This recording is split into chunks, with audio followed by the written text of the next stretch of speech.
everybody, it's Taya. Thank you so much for watching my video. I don't think I posted it about a month. I don't even know how long now. Life is just life. It's always something new going on. But we figure it out. Today I was feeling very, I guess, nostalgic, reminiscent. My 25th birthday was this past Saturday. So I just was doing a lot of reflecting on my 20s and how most of it was in college, and a lot of things I wish I knew and wish I could tell someone about, like what to do and what not to do when going to college, because college was such a big part of my life for half of my 20s.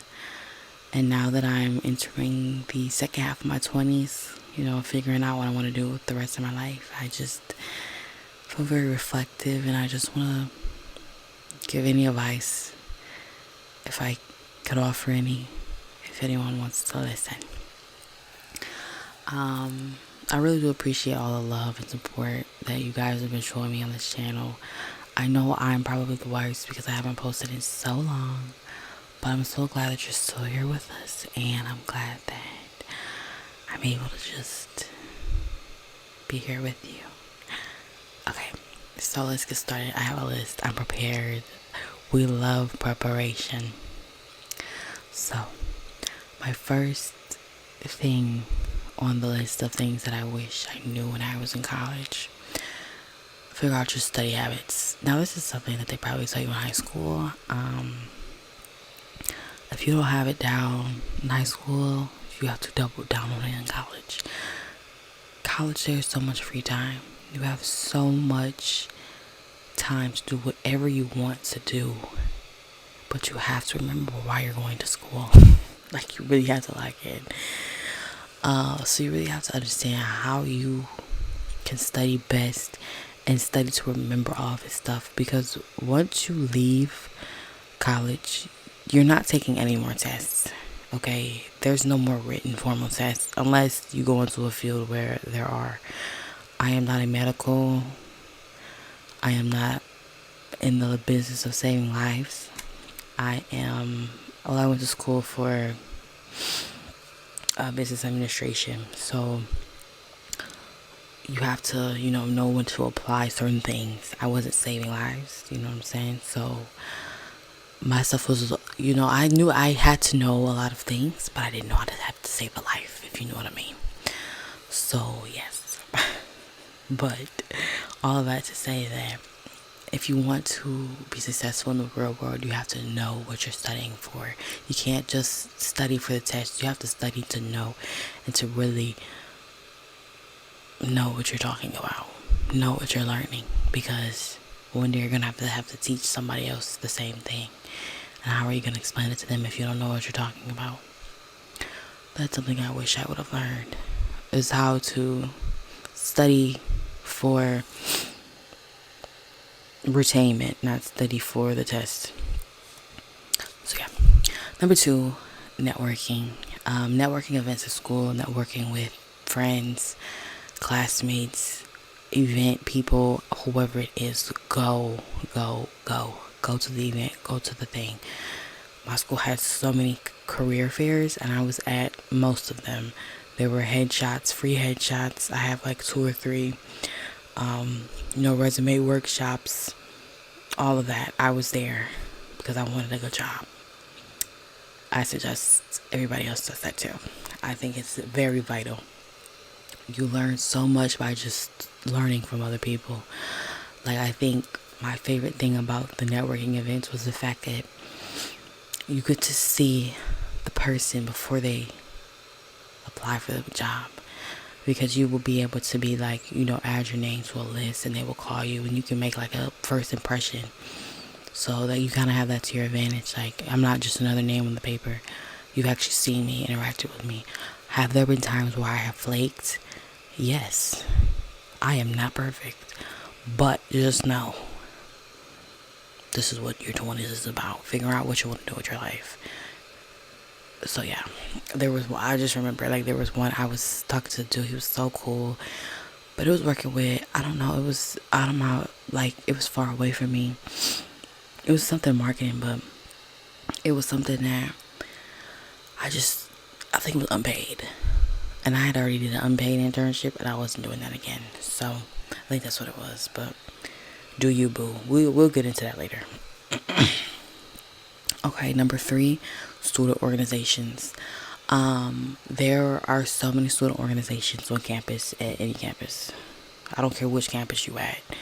Community, public, private, there's a student org. Join that student org. Become the president, the treasurer, the secretary. You have to stand out in the student orgs, because I promise you, when you look back at like how many people get like the big internship, the coveted, whatever internship there is, 9 times out of 10 they were the president of something. They were the leader of something. Leadership at a young age is so important. It seems impossible with all of the things going on in life. Like, I know when I was in college, I was commuting from, downtown Detroit to my house, which is like a 30-minute drive. Not every day, but like 2-3 days. And it was hard. And I was also going to work, doing schoolwork. I was working crazy hours. It was almost impossible for me to be involved in school, but I still found time, okay, because thankfully there was a lot of online opportunities, like online meetings and stuff that you could be a part of and just be at home. You don't have to go in person. So I had that to my advantage, but it's still like being the president or the treasurer was not in my cards, because I did have a lot to do. But if you could do it, do it. There were people who were taking like 15, 17 credit hours a semester, every semester. I was not one of those people. I was taking 12 to 13, okay? That's me. You don't have to be me, but I'm just saying, if you're going to be taken seriously for anything in terms of internships, jobs, etc., you have to stand out. In student orgs is the best way to do this. Just become the president or the treasurer or something. Have a title. Don't just be a representative. Do the most. Okay. Next is tuition. I wish I would have known that tuition was a ripoff. Like, I promise you, the fees, like when you really look into the fees, it's kind of crazy. I remember every semester I think I had to pay like a ridiculous $500 for like a campus fee or something. Crazy. I never paid for like a parking permit, but I had to pay at the structure, which was like $9 for, a 2-hour, maybe 2.5-hour class. It was ridiculous, but that's the school I chose. And yeah, tuition, you just need more money than you think you do. It's great to find scholarships. Transfer scholarships is what I got. I got a transfer scholarship, and I think I got a merit scholarship. Obviously, it didn't cover enough. It never does. So I still have to get loans. Still have to get financial aid.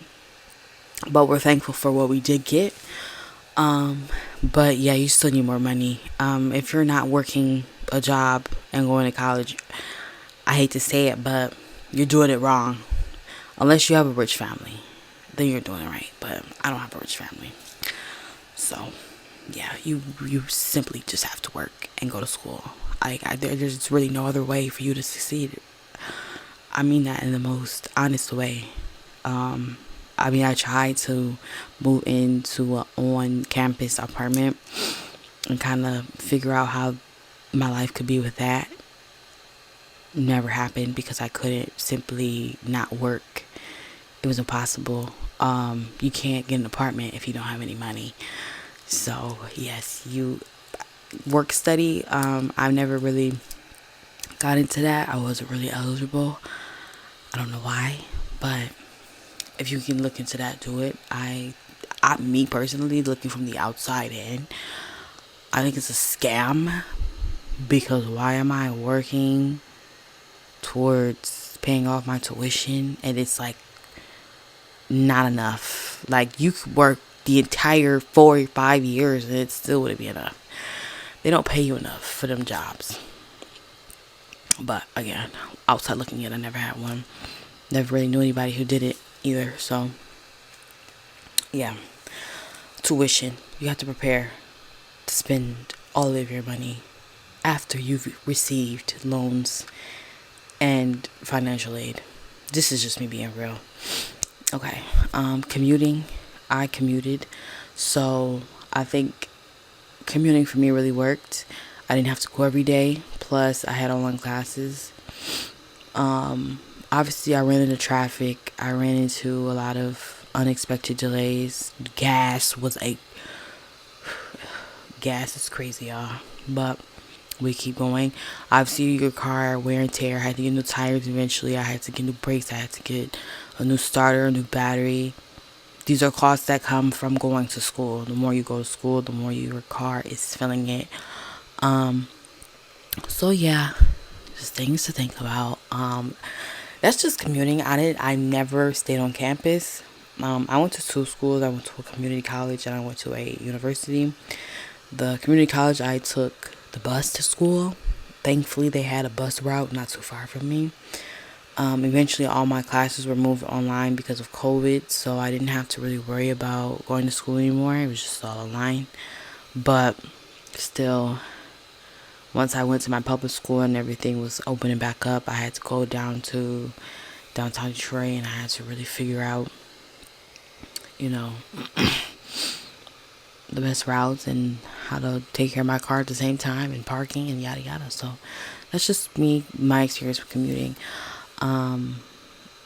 Campus life was never in my cards, so I can't tell you how that goes. But if I had to recommend anything, just do what makes the most sense for you. Compare the costs and make sure that you understand it's not cheap. Whatever route you go is not cheap, but just do the one that makes the most sense. Okay, number 6, cool with professors. I was never cool with any of my professors. I was so quiet. I think COVID kind of really ruined the interaction. I guess it's an excuse too, because you can still talk to the teacher online. I just was never that person to really have deep connections with my teachers. So I think that that's something that all college students should strive to do. At least one in your college, not just like a random teacher, like one in your college that will be with you, throughout graduation. Like, that'll be actually in that building with you until graduation. I think it's very necessary when you're doing internships and jobs. You're going to need references. You want at least 1 or 2 teachers that you can look to give you that. So I would definitely recommend being cool with your professors and just making sure they know your name. Like, just making sure that you have a presence, a good presence. Okay. Next, number 7, LinkedIn and internship opportunities. So LinkedIn will be like your main hub for internships and networking in general with a lot of different people. LinkedIn is where I found my internship. Handshake, I found my second internship, and I found my first job on Facebook. So all of these were pretty organic for me, finding them.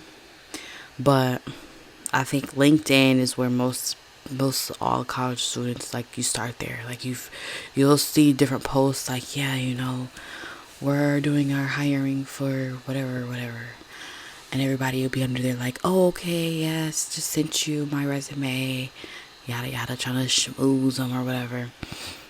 But I just think you have to be tapped in with LinkedIn. Like, you just really have to know how to operate it and how to really become a user. I don't know.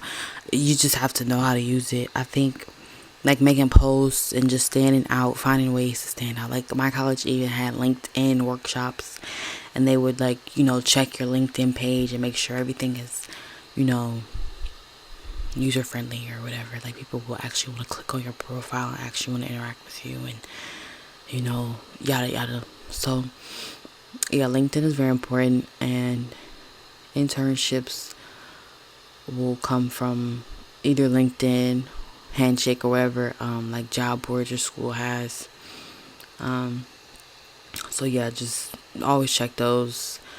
I graduated, and before graduation I knew I wanted to have a job. Thankfully that happened, but it doesn't always happen.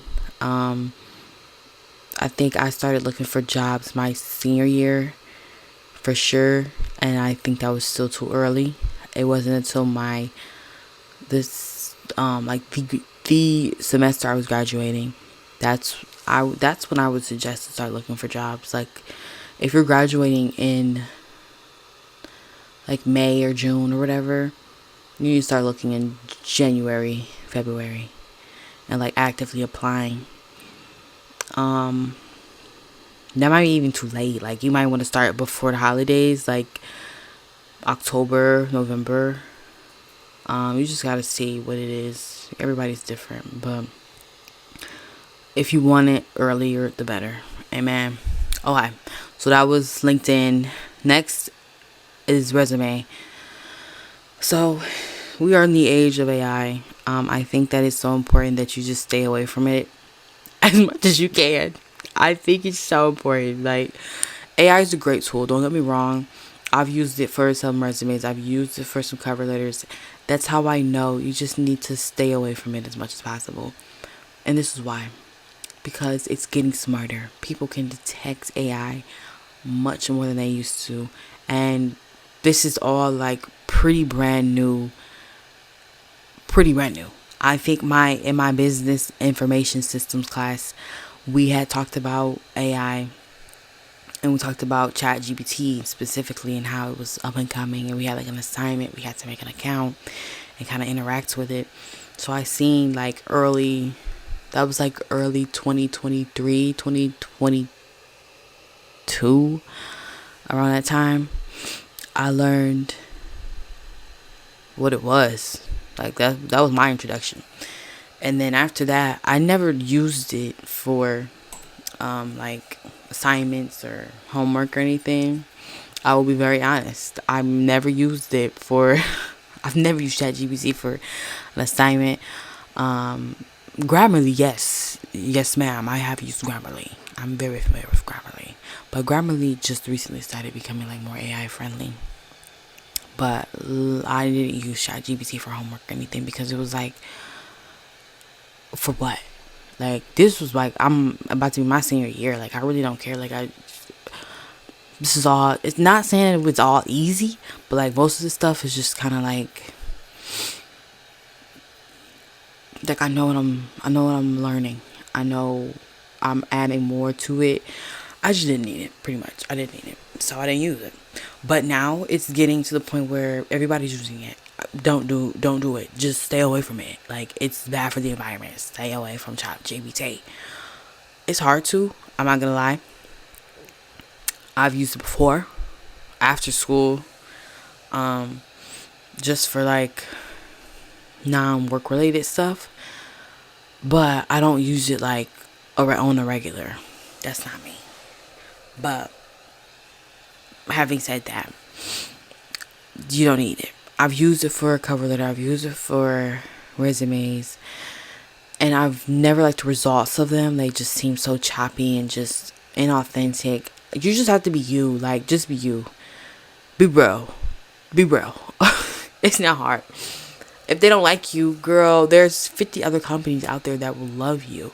So just be you, and you'll find the one. Now we're going into a recession, so I understand the importance of needing a job.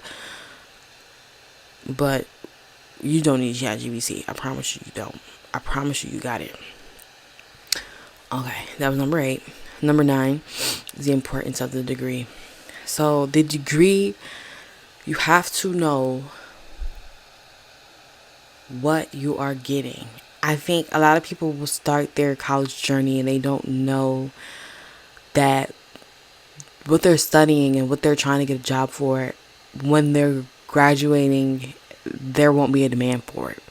There's always a demand for doctors, lawyers, all the medical and legal, for sure. So those are always the safest ones, I think, and they're always the hardest ones. Safe and hard. Safe because you're gonna make money when you get done.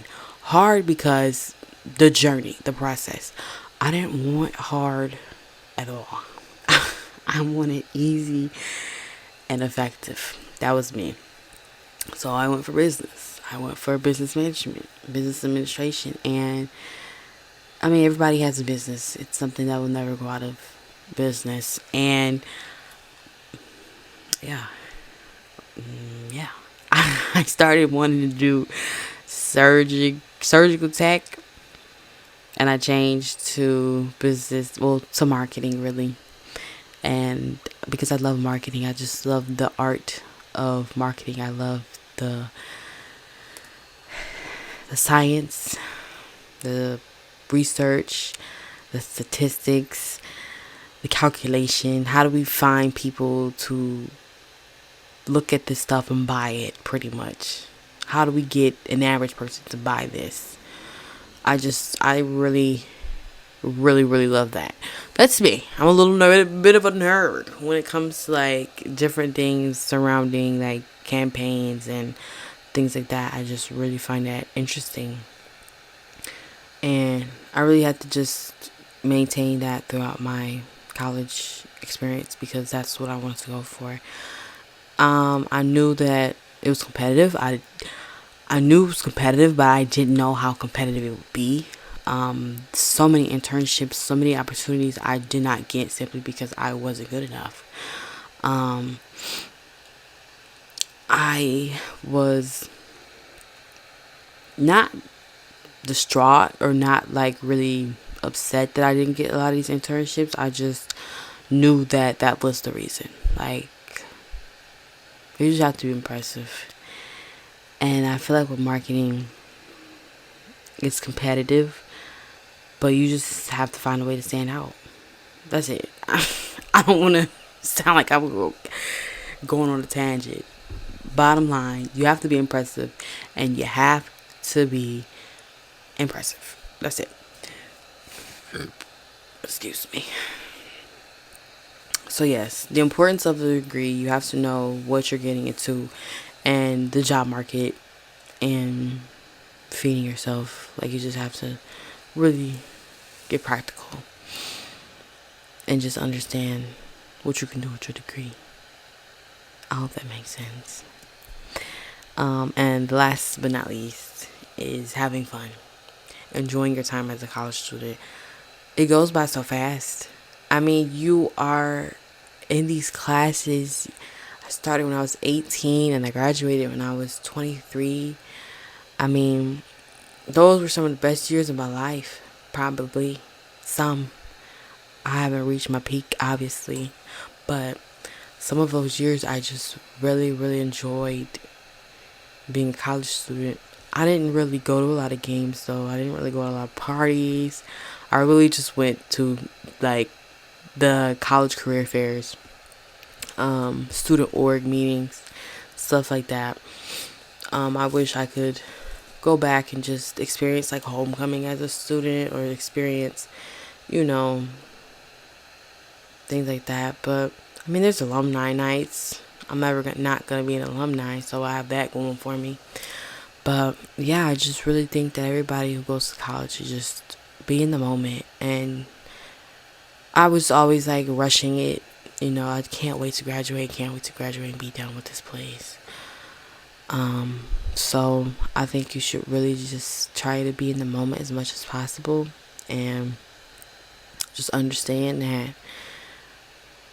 there will come a time when you are not a college student and you look back and you reminisce about the good times, and you can't go back. You can only reminisce. So just enjoy it while you can, because when you're not a college student, you're an adult and you have adult bills. And the student loans, after 6 months, they actually start collecting payment. Like, they actually want their money back. That was such an eye opener for me. Like, I was like, yeah, once you're done with school, they kept saying once you're done with school, it'll take 6 months and then they'll start repayments. I'm like, yeah, okay, whatever. They started those repayments. They definitely started those repayments. But it's okay. It's okay. We can get into we can do a part 2 about after college, the student loans and that part. Honestly, just prepare for the worst, because I don't know where this administration is going to take us, referring to Trump. I don't know what's going to happen, but I know that I myself will not be paying these loans. Okay. They will sit there. I pay on them. I do. I pay on them right now. I pay the minimum, the bare minimum. And I thank God I did what I did before the government started doing what all they did, because I'm good. But just know I will keep paying the minimum balance until I can't, because I promise you, we could have a whole conversation about that, for real, but we don't have to do it right now. I'm so happy my phone didn't die. I don't want to speak too soon because I'm about to end the video. But thank you all for listening. I hope it was relaxing. I have no idea how this sounds. Yeah, I was trying to talk low. I know my computer probably loud. But thank you all so much. Let me know if this was something that you liked or something that we need to move away from. I'm trying to figure out my demographic, figure out who's watching my videos, try to make videos for the people who are here. So yeah, thank you all just for being here. Okay.